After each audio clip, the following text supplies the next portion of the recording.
Hello प्यारे बच्चों, आज हम पाठ 14 मत ठहरो तुमको चलना ही चलना है के अभ्यास प्रश्न को हल करेंगे। संदर्भ प्रसंग सहित व्याख्या। पहला पद्यांश, मत ठहरो डैश चलना है। मत ठहरो तुमको चलना ही चलना है, चलने के प्रण से तुम्हें नहीं टलना है। केवल गति ही जीवन, विश्रांति पतन है। तुम ठहरे तो समझो ठहरा जीवन है। जब चलने का व्रत लिया ठहरना कैसा, अपने हित सुख की खोज बड़ी छलना है। मत ठहरो तुमको चलना ही चलना है। शब्दार्थ। प्रण का अर्थ है प्रतिज्ञा, टलना का अर्थ है हटना, विश्रांति का अर्थ है थकान या रुकावट, पतन का अर्थ है गिरावट, ठहरे का अर्थ है स्थिर होना या रुकना, व्रत का अर्थ है प्रण या प्रतिज्ञा, छलना का अर्थ है धोखा, ठहरो का अर्थ है रुको। संदर्भ। प्रस्तुत पद्यांश हमारी पाठ्य पुस्तक भाषा भारती के मत ठहरो तुमको चलना ही चलना है से लिया गया है। इसके रचयिता श्री कृष्ण सरल जी हैं। प्रसंग। प्रस्तुत पद्यांश में कवि ने नवयुवकों को जीवन में गतिशील रहने और आगे बढ़ने की प्रेरणा दी है। व्याख्या। कवि नवयुवकों को संबोधित करते हुए कहते हैं कि हे नवयुवकों, तुम्हें कहीं ठहरना नहीं है, तुम्हें कहीं रुकना नहीं है, तुम्हें तो लगातार चलते रहना है, उससे तुम्हें बिल्कुल नहीं हटना है। जो ठहर गया, जो रुक गया, ठहर गया मतलब रुक गया, उसका पतन निश्चित है, मतलब कि उसमें जो है गिरावट आना निश्चित ही है। यदि तुम ठहर जाओगे तो जीवन भी ठहर जाएगा, जीवन में जड़ता आ जाएगी। शायद उसे फिर जीवन नहीं कहते हैं, परंतु जब हमने चलते रहने का प्रण लिया है, मतलब निश्चय किया है, व्रत लिया है, तो ठहराव किस बात का, कैसा, अपने कल्याण के लिए यदि हम सुख की खोज करते हैं तो यह धोखा है। तुम्हें बिना ठहरे मतलब बिना रुके चलते रहना है। दूसरा पद्यांश, तुम चलो डैश चलना है। तुम चलो जमाना अपने साथ चलाओ, जो पिछड़ गए आगे उन्हें बढ़ाओ। तुमको प्रतीक बनना है विश्व प्रगति का, तुमको जनहित के सांचे में ढलना है। मत ठहरो तुमको चलना ही चलना है। संदर्भ पूर्वत है, पहले के जैसा है। प्रसंग। प्रस्तुत पद्यांश में कवि ने हमें लगातार तथा हमें आगे बढ़ते ही जाना है, दुनिया के अन्य लोगों को भी आगे बढ़ने की शिक्षा दी है। व्याख्या। कवि नवयुवकों को संबोधित करते हुए कहते हैं कि हे नवयुवकों, तुम्हें जीवन के पथ पर मतलब कि जीवन के रास्ते पर आगे बढ़ना है। तुम ठहरने की बात मत करो, मतलब कि तुम रुकने की बात मत करो।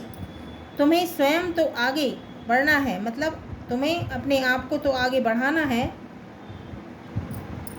साथ ही दुनिया को साथ लेकर आगे बढ़ना है। इस तरह संसार की उन्नति का, उसमें परिवर्तन लाने का आदर्श बनकर तुम्हें प्रतीक बनना है। इस संसार के लोगों की भलाई के लिए कार्य करने के सांचे में तुम्हें ढल जाना चाहिए। इसलिए तुम ठहरो मत, तुम्हें तो आगे ही आगे बढ़ते जाना है। तीसरा पद्यांश, बाधाएं असफलता डैश चलना है। बाधाएं असफलताएं तो आती हैं, दृढ़ निश्चय लख वे स्वयं चली जाती हैं। जितने भी रोड़े मिले उन्हें ठुकराओ, पथ के कांटों को पैरों से दलना है। मत ठहरो तुमको चलना ही चलना है। शब्दार्थ। बाधाएं का अर्थ है रुकावटें, दृढ़ निश्चय का अर्थ है पक्का इरादा, लख का अर्थ है देखकर, रोड़े का अर्थ है रुकावटें, ठुकराव का अर्थ है ठोकर मारकर हटा दो, दलना का अर्थ है कुचलना। संदर्भ पूर्वत का अर्थ है पहले के जैसा। प्रसंग। प्रस्तुत पद्यांश में कवि ने नवयुवकों को बाधाओं से जूझने का संकेत दिया है। व्याख्या। कवि नवयुवकों को संबोधित करते हुए कहते हैं कि हे नवयुवकों, मानव जीवन में अनेक बाधाएं आती हैं, अनेकों बार असफलताएं हाथ लगती हैं, परंतु तुम्हें अपने निश्चय पर देखकर बाधाएं स्वयं दूर हट जाएंगी। तुम्हारे जीवन पथ पर मतलब तुम्हारे जीवन के रास्ते पर जितने भी रोड़े या बाधाएं आए, तुम उन्हें ठुकरा कर आगे बढ़ते जाओ। जीवन के पथ में, जीवन के रास्ते में अनेक बार मुसीबतें, बड़ी मुसीबतें सामने आ जाती हैं। तुम्हें उन्हें भी अपने पैरों से रौंदते हुए, अपने पैरों से कुचलते हुए आगे बढ़ते जाना है। चौथा पद्यांश है, जो कुछ डैश चलना है, जो कुछ करना है उठो करो जुट जाओ, जीवन का कोई क्षण मत व्यर्थ गवाओ। कर लिया काम भज लिया राम, यह सच है, अवसर खोकर तो सदा हाथ मिलना है। मत ठहरो तुमको चलना ही चलना है। शब्दार्थ, बाधाएं का अर्थ है रुकावटें, प्रतीक का अर्थ है चिन्ह, संदर्भ पूर्वत है, पहले के जैसा है। प्रसंग, प्रस्तुत पद्यांश में कवि ने नवयुवकों को समय का सदुपयोग करने की शिक्षा दी है। व्याख्या, कवि नवयुवकों को संबोधित करते हुए कहते हैं कि हे नवयुवकों, तुम्हें अपने जीवन में जो कुछ करना है उसे करने में विलंब का अर्थ है देरी, उसे करने में देरी नहीं करना है। तुम्हें अब फौरन उठकर उस कार्य में लग जाना चाहिए। तुम्हें अपने जीवन के समय का एक भी क्षण मतलब एक भी समय व्यर्थ मतलब बेकार नहीं बिताना चाहिए। तो तुम्हें अपने जीवन के समय का एक भी क्षण, एक भी पल बेकार नहीं बिताना चाहिए। पुराने लोगों ने सच ही कहा है, कर लिया सो काम भज लिया सो राम, अर्थात जो कार्य कर लिया वह पूर्ण हो जाएगा। इसी प्रकार ईश्वर का नाम ले लिया वह ले लिया, अन्यथा बाद में अवसर नहीं मिलेगा। अवसर बीत जाने पर व्यक्ति को पछताना ही पड़ता है। अतः तुम ठहरो मत, तुम्हें जीवन पथ पर, जीवन के रास्ते पर बहुत आगे जाना है और अपने देश का नाम रोशन करना है। अभ्यास, बोध प्रश्न का, कवि का ठहरने से क्या तात्पर्य है? उत्तर, ठहरने से कवि का तात्पर्य है गतिहीन हो जाना। जो गतिहीन हो जाएगा उसका पतन निश्चित है, अर्थात ठहराव से जीवन भी ठहर जाता है। खा, हमें अपने साथ किन्हें लेकर चलना है? उत्तर, हमें अपने साथ जमाने को लेकर चलना है, साथ ही पिछड़े हुए लोगों को भी आगे बढ़ाना है। गा, जीवन की बाधाओं को कैसे दूर किया जा सकता है? उत्तर, जीवन की बाधाओं को दृढ़ निश्चय और सतत आगे बढ़कर दूर किया जा सकता है। घ, कवि के अनुसार मनुष्य को कब पछताना पड़ता है? उत्तर, कवि के अनुसार मनुष्य को काम करने के उचित अवसर के हाथ से निकल जाने पर पछताना पड़ता है। इंगा, कवि निरंतर चलते रहने को महत्व क्यों दे रहा है? उत्तर, कवि निरंतर चलते रहने को महत्व इसलिए दे रहा है क्योंकि ठहरना पतन का और मृत्यु का प्रतीक है। जीवन में ठहराव अवनति लाने का वाला होता है। प्रश्न 2, निम्नांकित पंक्तियों के भाव स्पष्ट कीजिए। का, तुमको प्रतीक बनना है विश्व प्रगति का, तुमको जनहित के सांचे में ढलना है। भावार्थ करेंगे।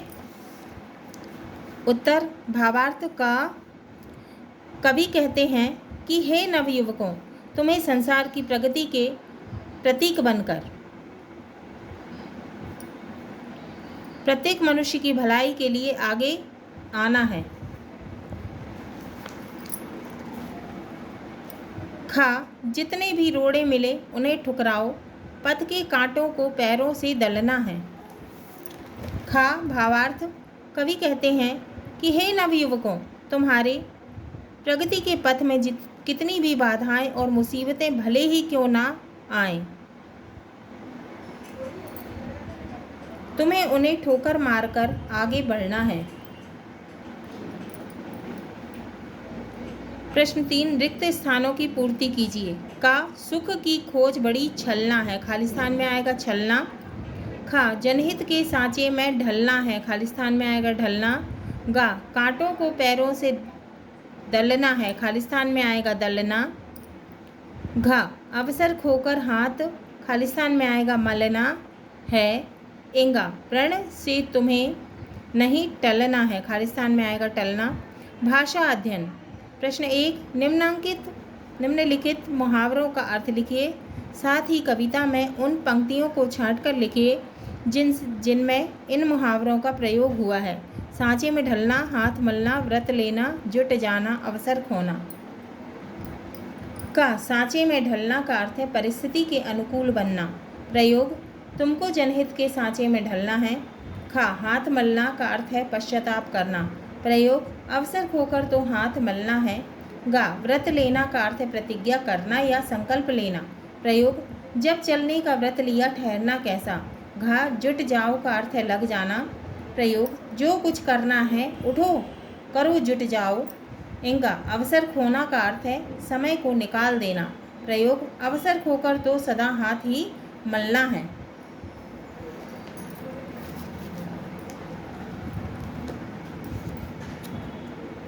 प्रश्न 2, कविता में पाठ पढ़ते समय तुकांत शब्द जैसे चलना टलना प्रयुक्त हुए हैं, आनंद का अनुभव कराते हैं। इनमें कविता में लय भी आ जाती है। आप इस कविता से ऐसे ही तुकांत शब्द छांटकर लिखिए। उत्तर है चलना का टलना, छलना का चलना, दलना का चलना, मलना का चलना, पतन का जीवन, आती का जाति, जाओ का गवाओ।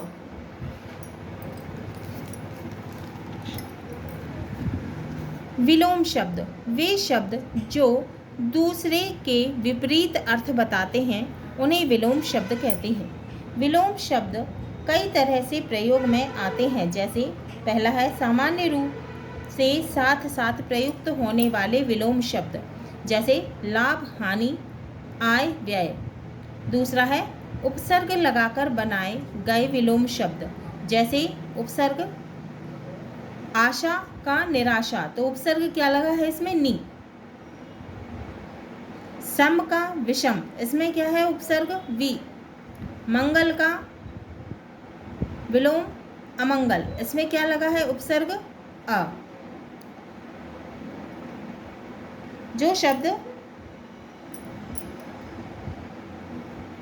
जिन शब्दों में ऐसे शब्द जो किसी शब्द का विपरीत अर्थ बताते हैं उन्हें विपरीतार्थी शब्द कहलाते हैं।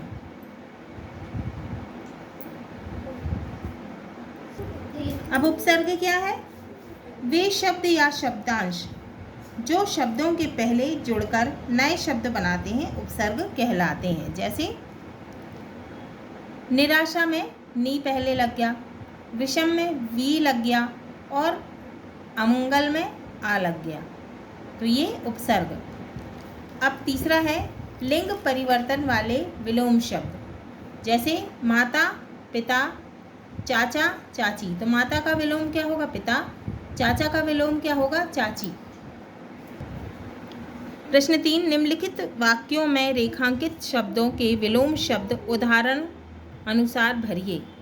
जैसे का जीवन में उत्थान और पतन आते ही रहते हैं, उत्थान का विलोम क्या होगा पतन। ख कहीं भी अधिक ठहरना अच्छा नहीं, हमेशा प्रगति के पथ पर बढ़ना अच्छा है, ठहरना का विलोम बढ़ना। ग पशु पक्षी भी अपना हित अहित जानते हैं, हित का विलोम अहित।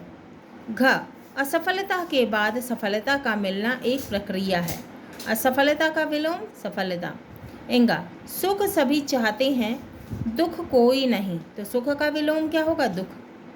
प्रश्न 4, इस पाठ में मत शब्द का प्रयोग विविध रूपों में हुआ है। जैसे मत ठहरो, मत व्यर्थ गंवाओ।